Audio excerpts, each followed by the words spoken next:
बिस्मिल्लाहिर्रहमानिर्रहीम। अस्सलाम वालेकुम व्यूअर्स। मार्केट अपडेट की वीडियो के साथ इरफान अवान आपकी खिदमत में हाजिर।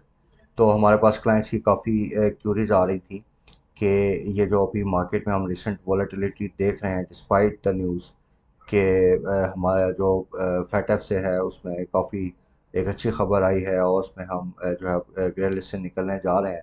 तो but despite that big news markets में उस तरह की रिकवरी नहीं है और मार्केट डाउन साइड की तरफ जा रही हैं। तो उसका रीजंस एक्सप्लेन कर दें। तो व्यूअर्स उसका जो की रीज़न है वो हमारे जो फॉरेक्स रिजर्व्स हैं वो काफ़ी तेज़ी से डिप्लीट हो रहे हैं। तो पोजीशन इज़ के अभी हमारे जो कमर्शियल बैंक्स हैं उन्होंने एल सीज इम्पोर्ट्स के लिए खोलना बंद कर दिए हैं due to the acute shortage of dollars. और उस न्यूज़ की वजह से काफ़ी हम देख रहे हैं कि मार्केट में फर्दर एक प्रेशर आ रहा है और डॉलर की प्राइस जो है वो रुपये के मुकाबले में मुसलसल बढ़ रही है। और इवन के पोजीशन यहाँ तक पहुँच चुकी है कि बैंक्स ने जो है अब लोगों से डॉलर्स परचेज करना शुरू कर दी हैं on the condition on the markup of approximately 42% तक का मार्कअप बैंक्स उनको ऑफर कर रहे हैं। तो इससे आप सिवेरिटी ऑफ द सिचुएशन का अंदाज़ा लगा सकते हैं कि अभी हमारी जो डॉलर साइड की इश्यूज हैं वो कितने सीवियर हो चुके हैं। और लेट्स होप के जो हमारे फाइनेंस मिनिस्टर ने कल आईएमएफ प्रोग्राम से रिलेटेड न्यूज़ दी कि इन अ डे और टू ये डील हम कर लेंगे।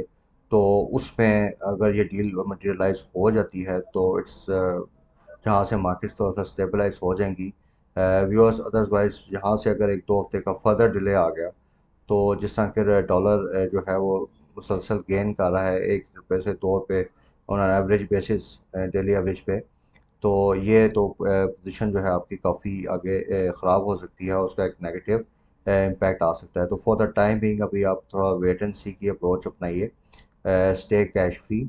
और उसमें अभी आप जस्ट सी के ये आईएमएफ से रिलेटेड हमारे पास क्या पॉजिटिव न्यूज़ आती है। अगर इसमें हम डील में थ्रू कर जाते हैं तो इससे ना सिर्फ हमें आईएमएफ से इन्फ्लोज आएंगे, हमें फ्रेंडली कंट्रीज से मल्टीलैटरल से हमें इन्फ्लोज आना शुरू हो जाएंगे। लेकिन इसमें जो मेन इशू है वो 41 बिलियन डॉलर्स का जो हमने हमारी डॉलर्स की रिक्वायरमेंट है, एक आउटफ्लो है for loan repayments and other issues.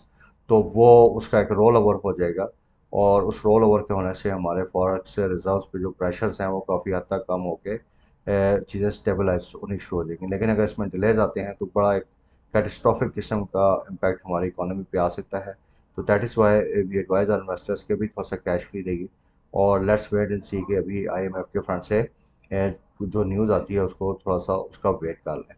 तो इसके साथ साथ व्यूअर्स फैटफ का मैंने आपको बताया था कि अभी हम ग्रे लिस्ट से निकलने जा रहे हैं और इट इज़ एक्सपेक्टेड कि ये अक्टूबर तक हम वाइट लिस्ट में चले जाएंगे। तो इसका भी काफ़ी अच्छा पॉजिटिव इम्पैक्ट आएगा हमारी इकोनॉमी पे, ख़ास तौर पे जो हमारे बॉन्ड्स हम ऑप्शन करते हैं इंटरनेशनल मार्केट्स में तो उसकी यील्ड्स जो हैं वो काफ़ी गिर जाएंगी, जिससे हमारा एक तो कॉस्ट सेविंग होगी और दूसरा हमारा एक्सचेंज रेट भी उससे बेहतर हो जाएगा।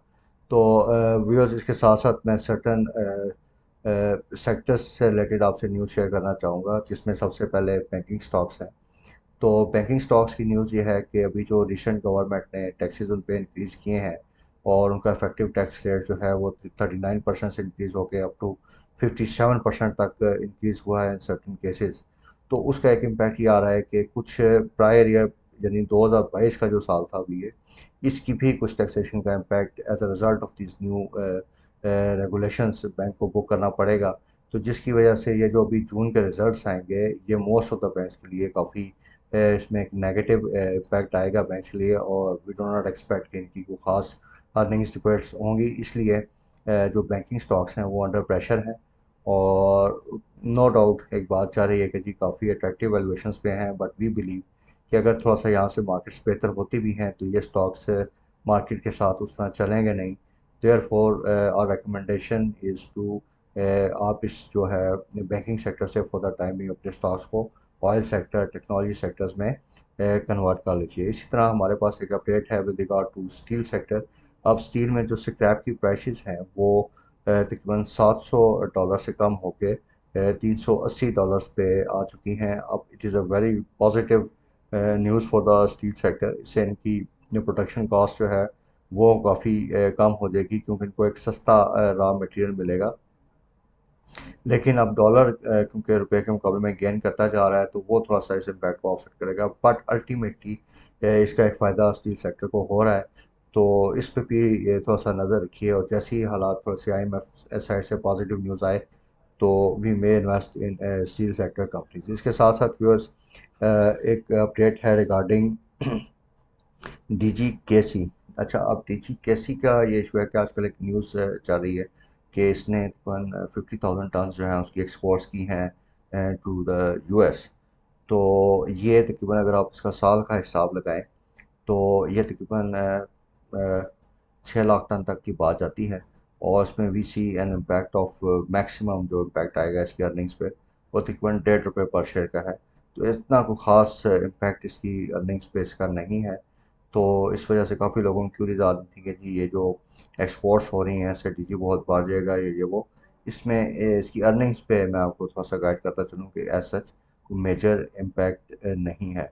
With regard to the market technical levels, तो जैसा कि हम आपको अपनी वीडियोस में पिछली वीडियोस में अपडेट हमने किया कि मार्केट्स में अगर जहाँ से अगर थोड़ा स्टेबलाइज होती हैं, तो इट इज़ नेसेसरी कि मार्केट्स जो हैं वो 42,700 या 500 के लेवल्स को एटलीस्ट सस्टेन करें। अगर ये यहाँ से थोड़ा सा बढ़ के उन लेवल्स को सस्टेन करती हैं, तो देन वी कैन सी, हम थोड़ा सा एक इनकरेज होंगे कि जी अब मार्केट्स में थोड़ा सा एक पॉजिटिव मोमेंटम आना शुरू हो गया है, थोड़ी सी मार्केट्स में जान आनी चाहिए। बट अनटिल दैट टाइम अभी जिस तरह की मार्केट्स एक मिक्स्ड बिहेवियर के साथ जा रही हैं, अगर पॉजिटिव इसमें खबर आती भी है तो बड़ा उसका एक वीक रिस्पांस हम देख रहे हैं। तो फॉर द टाइम बीइंग काफ़ी मार्केट्स में एक चिट्टी सिचुएशन है। तो अभी जिनके पास होल्डिंग्स हैं वो वेट करें for the news of IMF। उसके बाद ही हम इसका कोई डिसीजन करेंगे। अगर नेगेटिव साइड पे कोई न्यूज़ आती है तो हम अपनी होल्डिंग्स को ऑफलोड कर सकते हैं। तो with this note I and my video. अगर आपका किसी किस्म का कमेंट, क्यूरी या सजेशन हो, तो please do contact me on my WhatsApp number. Thank you very much for your time. अल्लाह हाफिज़।